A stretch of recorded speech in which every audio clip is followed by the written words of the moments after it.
সম্মানিত সুধী, আসসালামু আলাইকুম। শুভেচ্ছা জানাচ্ছি আপনাদের সবাইকে বিজয়ের কথা অনুষ্ঠানে। আপনারা জানেন যে গত 2রা December standard chartered bank, channel i যৌথভাবে মিলে যে কৃষি পদক বা এগ্রো অ্যাওয়ার্ড দিয়ে থাকে, সেটা 2025-এর অ্যাওয়ার্ড অনুষ্ঠানটি সম্পন্ন হলো। 11টি ক্যাটাগরিতে আমরা এবার পুরস্কার দিতে পেরেছি। সেখানকার যারা যারা পুরস্কৃত হয়েছেন তাদের কয়েকজন আজকে আমাদের স্টুডিওতে আছেন। তাদের সাথে তাদের গল্প শুনবো, তাদের বিজয়ের কথাগুলো আমরা শুনবো। আমি পরিচয় করে দিচ্ছি। প্রথমে আমার সর্ববামে আছেন রফিউল হাসান। তারা ন্যানো ফার্টিলাইজার উদ্ভাবন করে পুরস্কৃত হয়েছেন।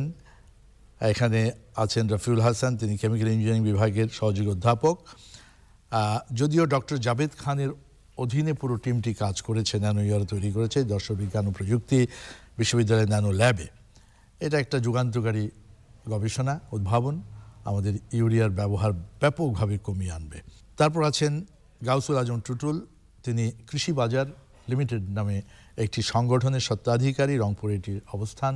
আমার ডান দিকে আছেন সুকান্ত সেন, নির্বাহী পরিচালক, বার্ষিক Bangladesh resource centre for indigenous knowledge. তার ডান দিকে আছেন আক্কাস খান, সেরা কৃষক পুরুষ, মাগুরার একজন শারীরিক প্রতিবন্ধী কৃষি উদ্যোক্তা। এবং একদম সর্ববামে ডান দিকে আছেন আনোয়ারা খান ডলি, সেরা কৃষক নারী। এবং আমার সর্ববামে আছেন আয়োজক সংস্থা স্ট্যান্ডার্ড চার্টার্ড ব্যাংকের সিও জনাব নাসির এজাজ বিজয়। আসবো টুটুলের কাছে, গাউসুল আজম টুটুল, স্বত্বাধিকারী বাজার, কৃষি বাজার লিমিটেড। তরুণ প্রজন্ম, শিক্ষিত তরুণ প্রজন্ম এখন কৃষির সাথে খুব ভালোভাবে সম্পৃক্ত হচ্ছে। একটু যদি বলতেন আপনাদের শুরুর গল্পটা। কৃষিটা আগে থেকেই ভালো লাগা ছিল। আমার মাকে দেখতাম ওই মাশরুম নিয়ে কাজ করতো, তো উনি আপনার ভিডিওটি দেখতো সবসময়, তো আমি ওনার সাথে বসে বসে দেখতাম। সেই গল্প অনেক পুরনো, অনেক আগে, বলতো যে 10 সালের দিকে 11 সালের দিকে। তো আমরা ওই সময় চিন্তা করতাম যে কিছু একটা করতে হবে। তো যখন ইন্টারে পড়ি ওই সময় মানে আর্থিক অবস্থা খুবই খারাপ ছিল। তো আমি মানে চিন্তা ছিল যে উদ্যোক্তা হবো, একটা কিছু না কিছু শুরু করব। তো একটা প্রোগ্রামে যাই হচ্ছে গাইবান্ধায়, সেখানে গিয়ে দেখি যে উদ্যোক্তাদের নিয়ে আলোচনা হচ্ছে যে আসলে কেমনে ব্যবসা করে। তো তখন মাথা একটু খুলে যে না, কিছু একটা শুরু করব। তো ওখানে একজন ভাই ছিলেন, ইকবাল ভাই, ওনার একটা মেশিন সবাইকে দেখাচ্ছিলেন যে এই ছোট্ট মেশিনটা দিয়ে ধান কাটা যায়। তো আমার একটু মনে হলো এটা যদি আমি কাজ করি তাহলে আমাদের কৃষকরা উপকৃত হবে। তো আমি করলাম কি, ওনার কাছে ভিডিও নিলাম, ওনাকে বললাম যে আমি এটা বিক্রি করতে চাই, আমার কাছে তো টাকা নাই, তো আপনি কি আমাকে দিবেন কিনা। তো উনি বললো যে হ্যাঁ, আপনি বিক্রি করেন, যেটা টাকা লাভ থাকবে এটা আপনি নিয়ে যাবেন, বাকি আমাকে দিয়ে দিবেন। তো এটা দিয়ে যাত্রা শুরু হয়। আমি ওনার ওই ভিডিও অনলাইনে ছাড়া শুরু করি, আস্তে আস্তে অর্ডার আসা শুরু হয়। তো আমার বাসা রংপুরে, ওনার বাসা ময়মনসিংহ। তো তখন কুরিয়ার আর কি মানুষ খুব একটা বিশ্বাস করতো না, নিজে যে ডেলিভারি করতাম। ময়মনসিংহ একটা করে মেশিনের অর্ডার হইতো, যাইতাম, একটা করে সেট আপ করতাম, আবার বাসে যাইতাম। এমনও মাস গেছে আমার মনে আছে যে বাসের উপরেই ঘুমাইতে হয়েছে, থাকতে হয়েছে। তো এইভাবে আস্তে আস্তে শুরু হয় যাত্রা।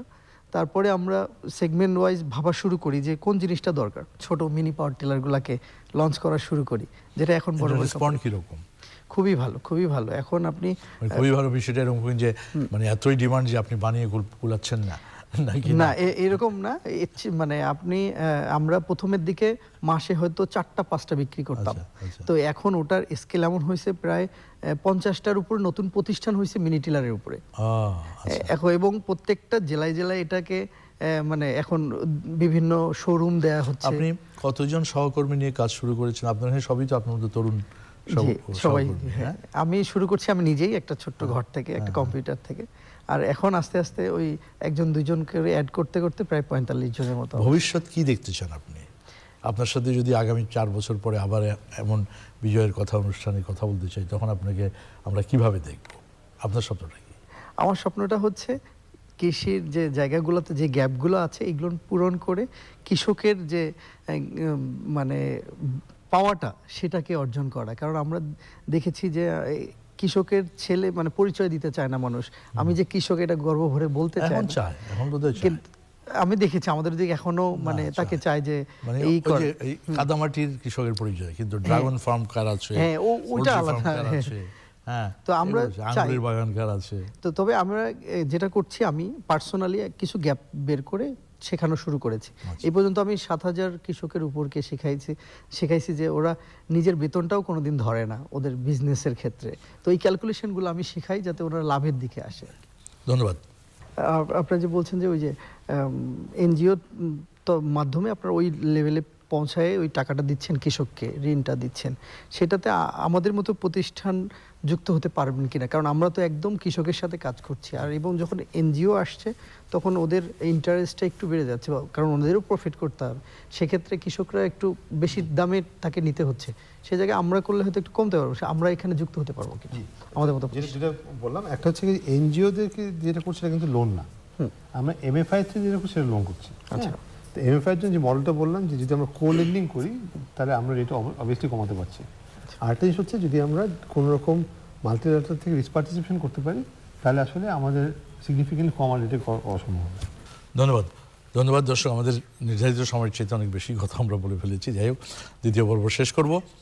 বাংলাদেশের কৃষিক্ষেত্রে ভবিষ্যৎ আমাদের নিঃসন্দেহে উজ্জীবিত করে, এবং সেখানে দরকার ভবিষ্যতে যে ফিনান্সিয়াল ইনস্টিটিউশনগুলো সহ তাদের মোটিভেশন, একই সাথে যে উন্নত কৃষি যেটা আসছে, আগামীর কৃষি, নলেজ বেসড কৃষি, সেটার ব্যাপারে আমাদের সবাইকে আরও বেশি নলেজেবল হতে হবে কৃষক পর্যায় থেকে। অর্থাৎ সেই আমার বাপদাদার আমাদের কৃষির হয়তো সেই চর্চাগুলো থাকবে, কিন্তু সেটা অনেক মডিফাইড হবে, অনেক মানে প্রিসিশন এগ্রিকালচার এক কথায় যেটা বলা হয়, সেরকম একটা ভবিষ্যৎ সামনে আসছে। সেই জন্য আমাদের প্রস্তুতি দরকার। আপনাদের সবাইকে আরও একবার শুভেচ্ছা জানাচ্ছি। শেষ করছি আজকের পর্ব। চল চল এগিয়ে চল।